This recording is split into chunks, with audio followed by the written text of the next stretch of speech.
Takže som v New Yorku, krásny výhľad z hotela.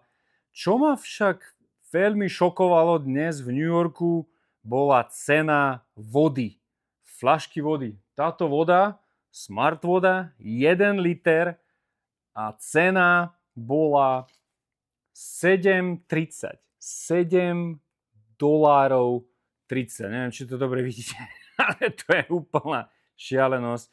Na Manhattane stojí 1 liter vody 7 dolárov a 30 centov.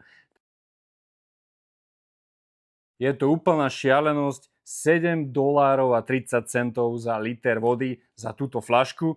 Takže keď prídeš do New Yorku, do Manhattanu, dones si prázdne fľaše a naplň si ich na fontánke alebo naplň si na hoteli, lebo voda ťa bude stáť veľmi veľa peňazí. Tu v New Yorku voda 7 dolárov 30. Riadna divočina.